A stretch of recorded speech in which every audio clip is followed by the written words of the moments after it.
Hi folks, I hope all of you are having a good start to your week. This week we have two lectures, both are going to cover the same topic though.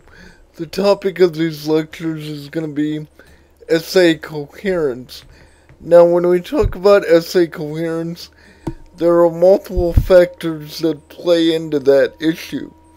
However, for our purposes, I'm going to be talking to you about essay coherence in terms of how to make good transitions in your essay.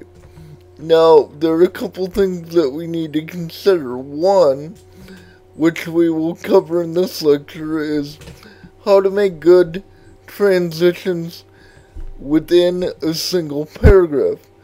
In the next lecture, however, I'll be talking to you about how to make good transitions from one paragraph to the next.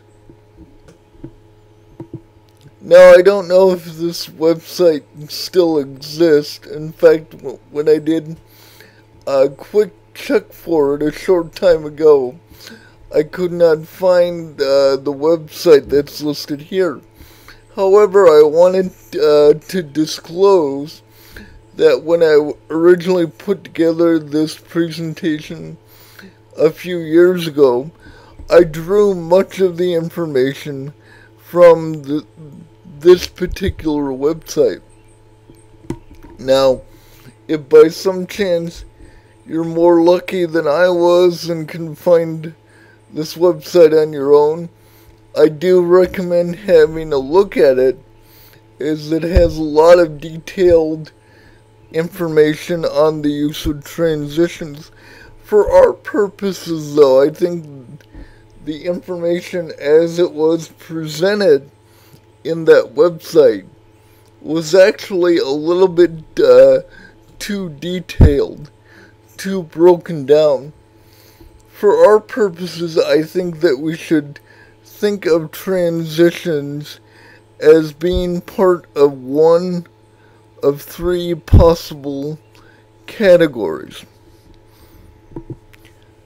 Those categories are as follows: transitions that unite ideas, transitions that divide ideas, and transitions that move the reader towards some sort of conclusion or resolution. Now, when we think of transitions that move the reader toward a conclusion, we of course think of the concluding paragraph or paragraphs at the end of your paper.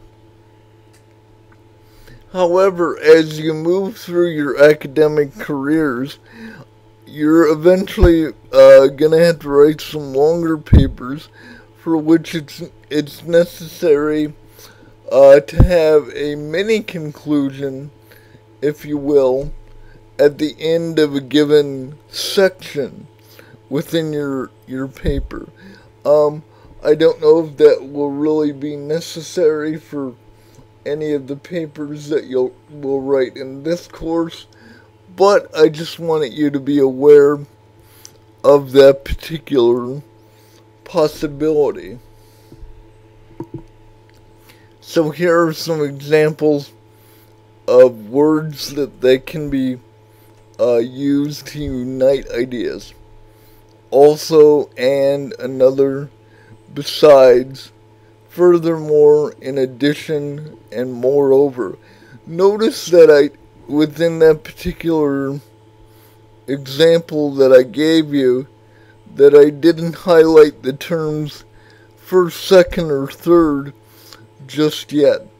The reason for that is, although all these terms have the capability to unite ideas, when we use a term like first, second, or third, unlike when we use terms like and, also, furthermore, when we use terms like first, second, and third, we're telling the reader that we're going to cover things within a specific order, or that they occurred naturally within that order.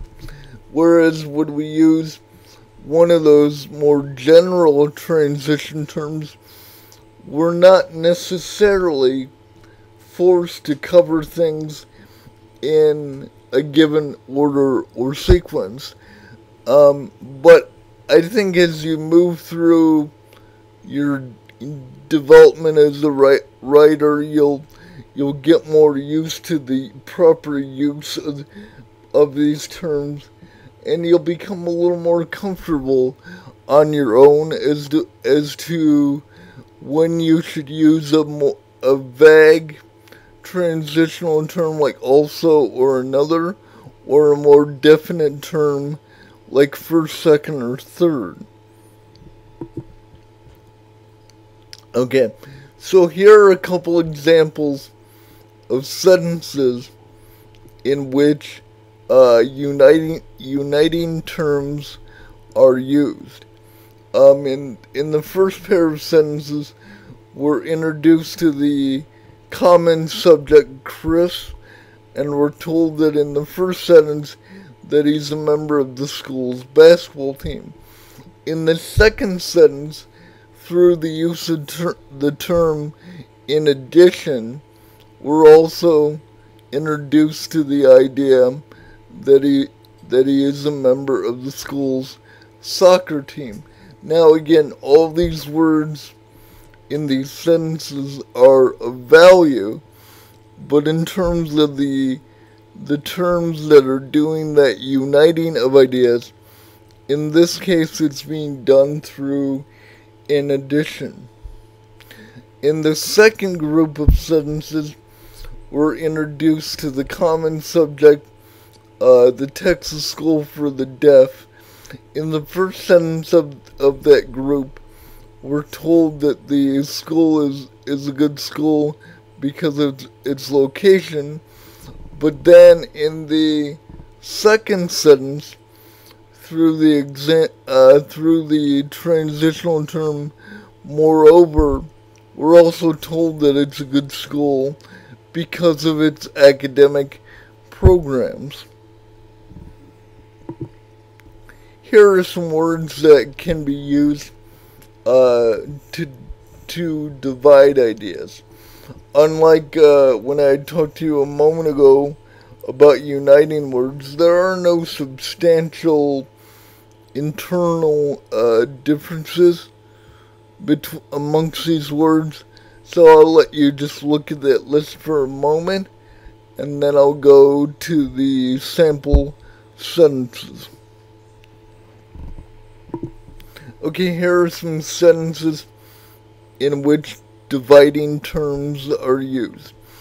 Now notice in the first sentence that the dividing term rather than is dividing ideas within a single sentence, so that even though I'm mostly talking to you here about how transitions function within the sentences of a paragraph as you would move from one to the next, I think it is also valuable and helpful to note how transitions can function within one sentence all by itself. Notice that here the transitional term rather than is being used to show that the subject he would rather attend a play rather than attending the conference. So again, the subject he would rather go to a play than a conference.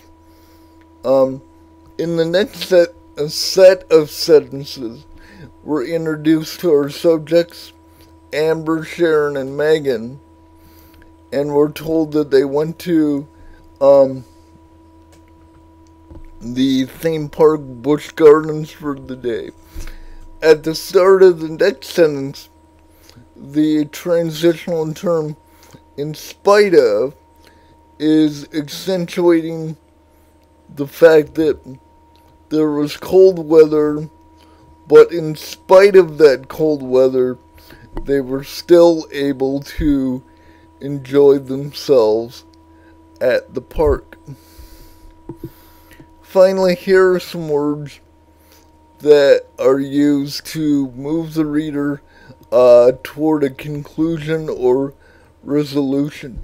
You could just as easily add to this list a word like therefore or thus. Those are a couple of other examples that could be thrown into the mix here. Okay, and here are the sentences to show what they look like at work.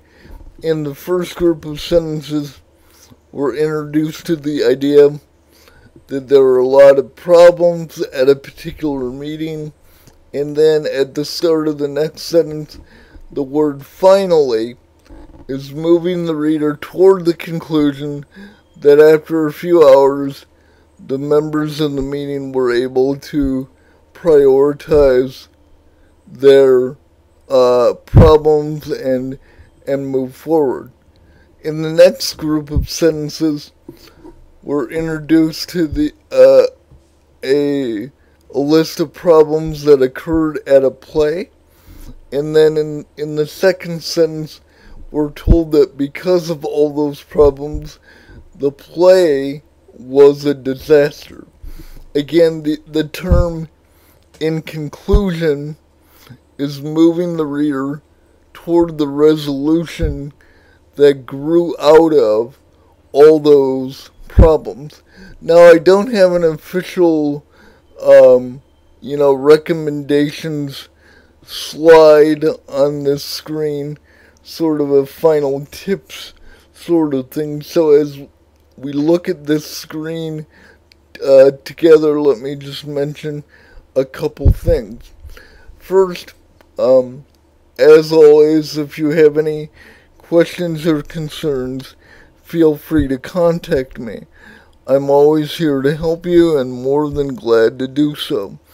The other thing that I want to mention quickly, though, before I close up this particular lecture, is that be careful with the use of concluding terms like the ones that you see here. Don't use them until you're absolutely sure that you're ready to kind of push the reader, nudge the reader, if you will, toward a conclusion or resolution. What I'm kind of pointing out here is that every now and then students will use terms like lastly or finally or things like that. In conclusion is another example that'll come up. And these are all good terms if they're used in the right way, but sometimes students will just sort of throw these terms out in the middle of a paper when they're not in fact concluding a point but moving from one point to the next. So when you use a concluding terms like these, make sure that you're moving toward the overall conclusion of a whole paper, or that you're moving the reader toward the conclusion of a major section within that paper. That's it for now, but as I said a moment ago, don't hesitate to contact me if you have any questions or concerns. Until next time, folks, as I back out of this, have a nice day.